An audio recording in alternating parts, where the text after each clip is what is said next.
Bem, amados, nós vamos ler aqui em Gênesis, no capítulo 34, no versículo 1. Ora, Diná, filha de Lia, que esta dera a Jacó, saiu para ver as filhas da terra. Nós vamos ficar com essa frase nesse momento, para que nós possamos meditar e extrair bastante ensinos espirituais para nós nesta ministração. Ministração essa que traz por título E saiu Diná. A palavra de Deus, ela diz do pai dessa moça, Jacó.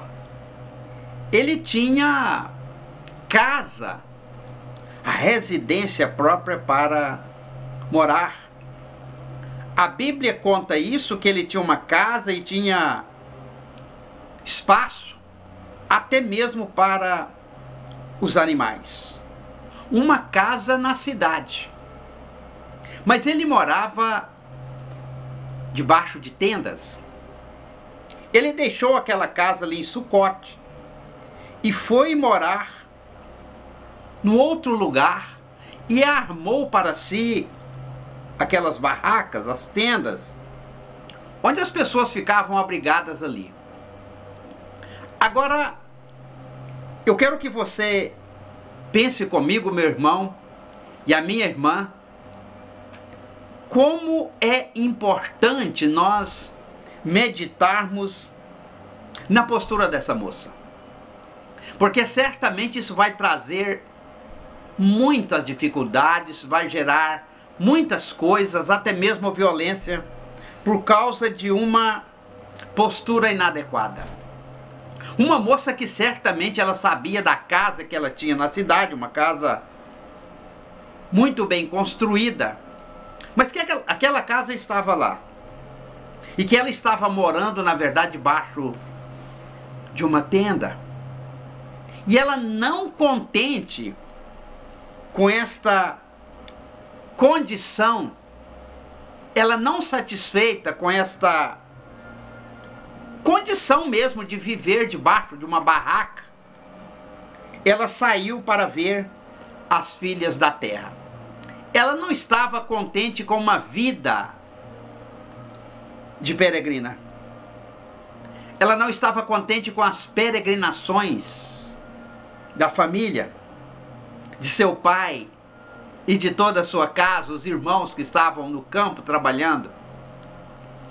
Ela não estava contente com essa vida de peregrino. E isto tem nos chamado a atenção, porque o título desta ministração é E saiu Diná. Porque, na verdade, nós temos percebido nesses últimos tempos, nós temos percebido que as pessoas, elas não estão contentes com uma vida de peregrinação. Elas não estão contentes com uma vida de forasteiros. Não. Parece que as pessoas querem mais e querem muito mais e saem daquela rotina. E saem daquele padrão que Jacó tinha adotado para a sua casa, para a sua família, inclusive para essa moça. Uma vida de peregrinação. Então você pode imaginar que ela saiu. A Bíblia fala essa verdade. E desta fuga de uma vida de peregrina e de forasteira, aconteceu uma coisa muito ruim, uma tragédia, na verdade, que nós vamos falar sobre isso. Eu quero perguntar para vocês, para o meu irmão, para a minha irmã, se você está contente. Eu quero perguntar para os jovens, se vocês estão contentes em ser um peregrino.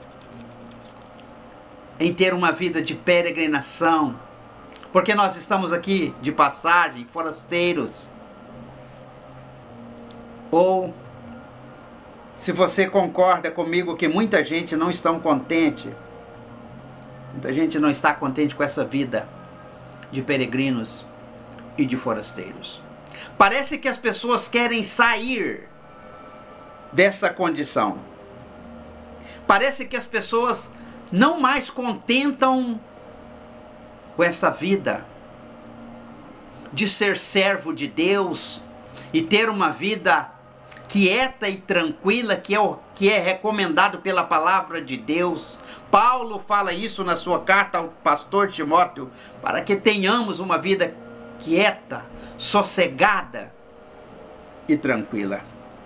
Parece que a agitação tem tomado conta das pessoas, inclusive de boa parte da igreja. Uma vida agitada, uma vida que na verdade é uma correria e as pessoas não têm prazo quase que para nada. É tudo metódico, é tudo controlado por horários e por o relógio e tantas coisas.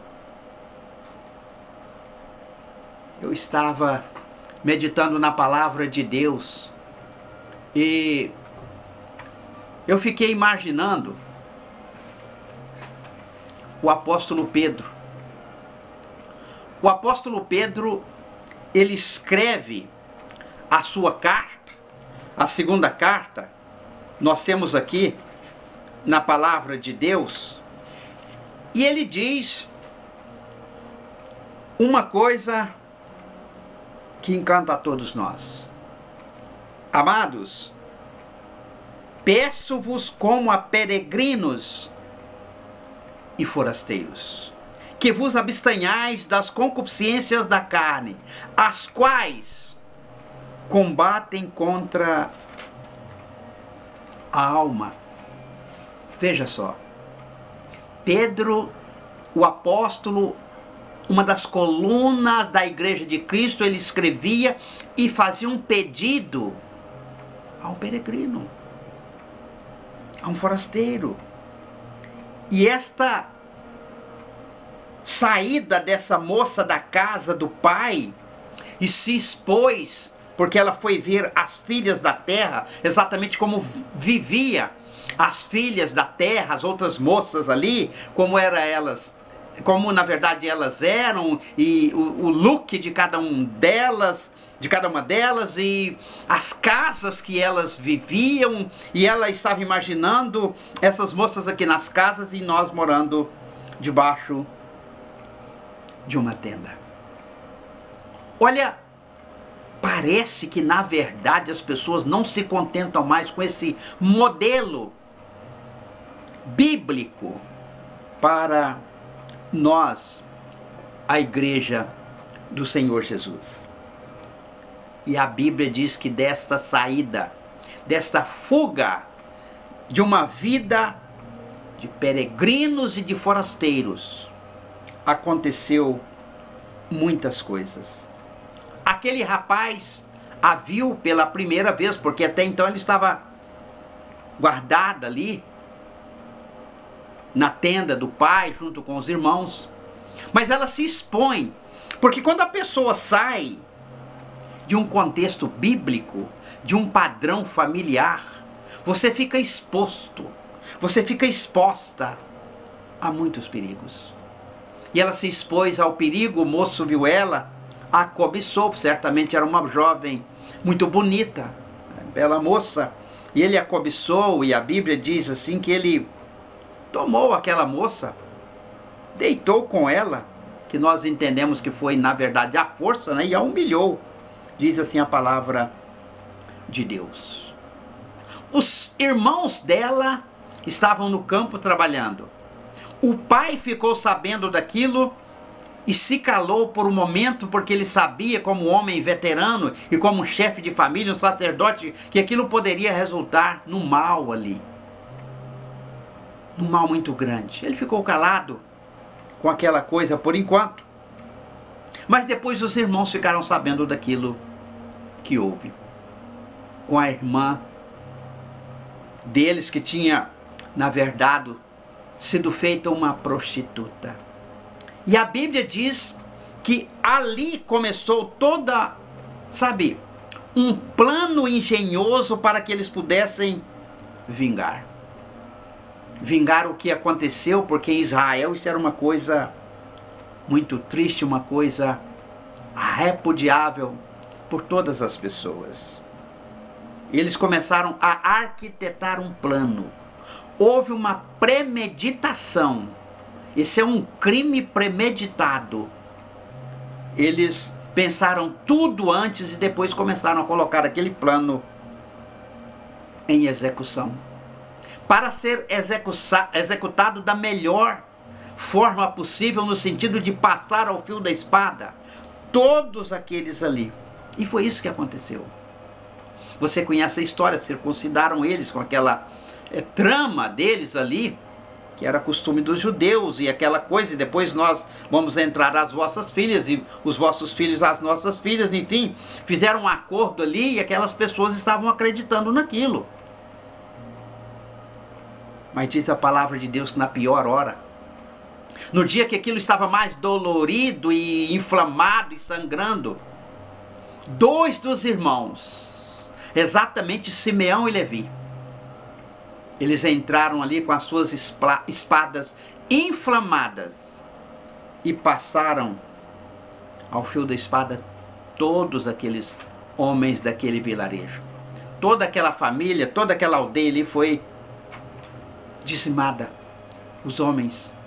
A Bíblia diz assim, da maldade que eles fizeram, a crueldade, não é? Até mesmo com os bois, com os touros daquele lugar.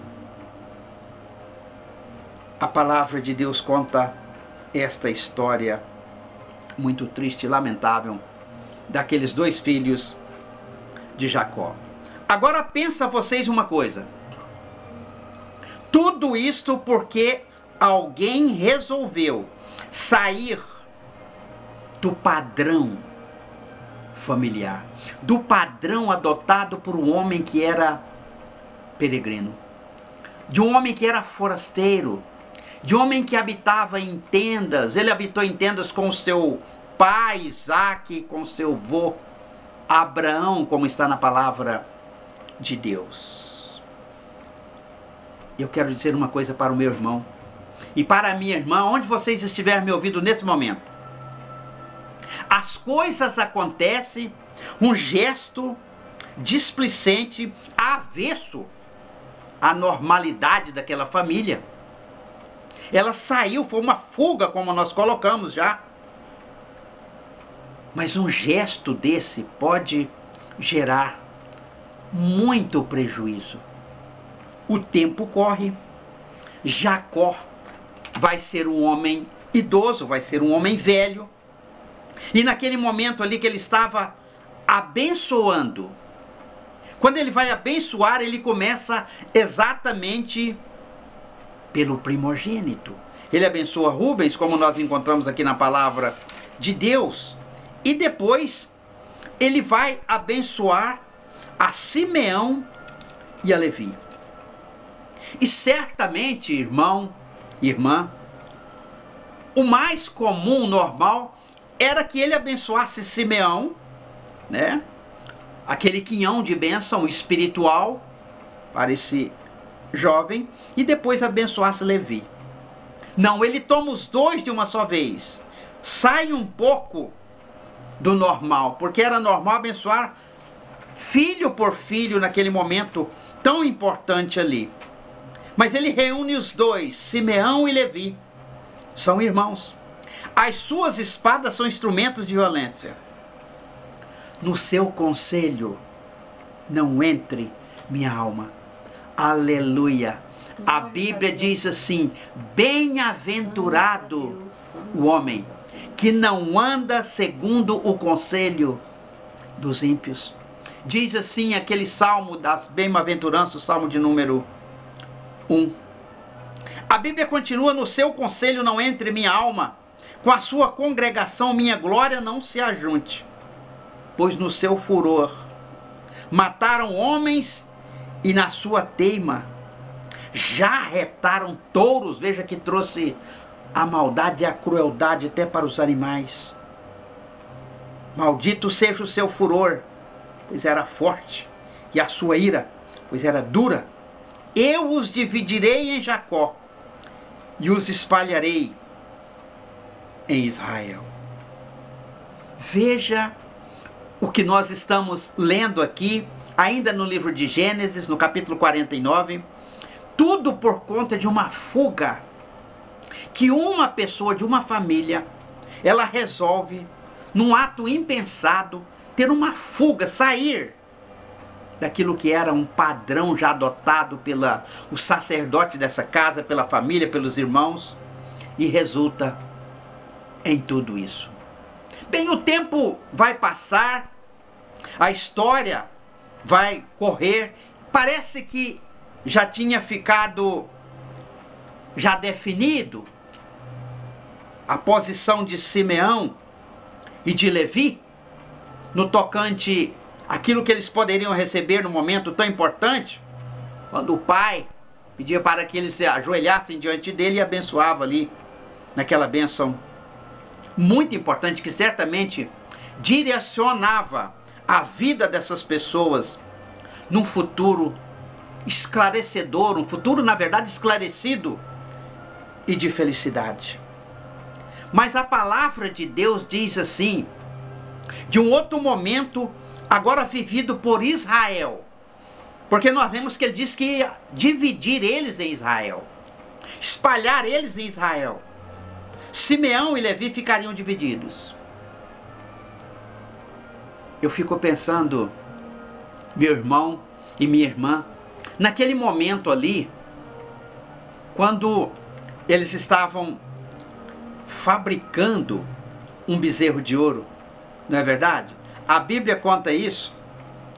E Moisés chegou ali e quando viu, tomou conhecimento de todo aquele mal que já tinha sido adotado pela maioria, por Israel ali junto ao Monte Sinai.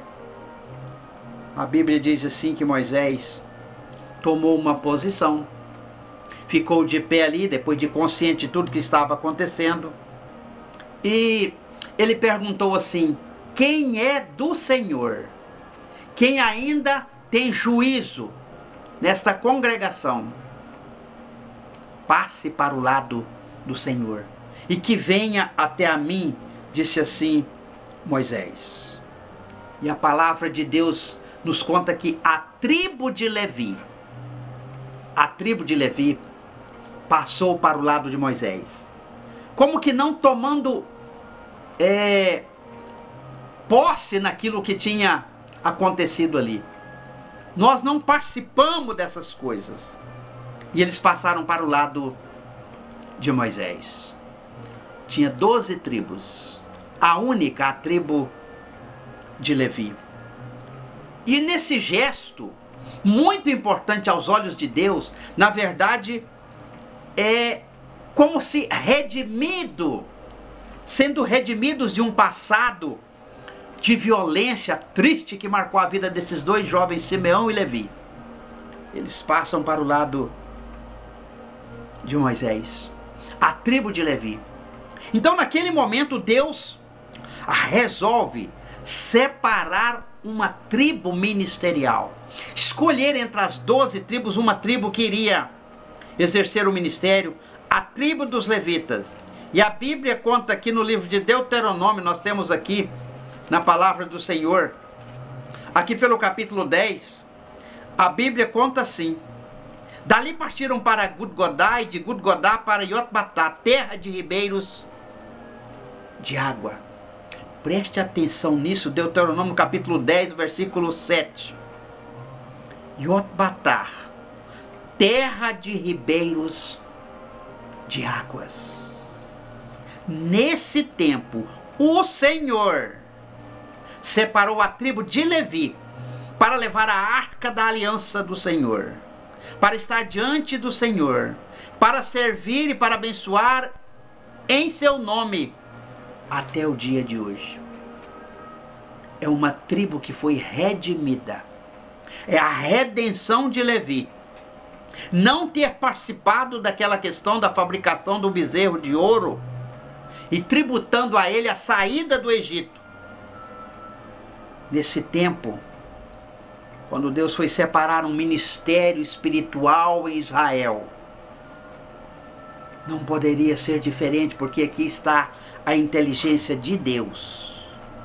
Ele separou a tribo de Levi, mas exatamente em Yotbatar, uma terra de ribeiros de águas. E nesse tempo, veja só, o tempo da redenção.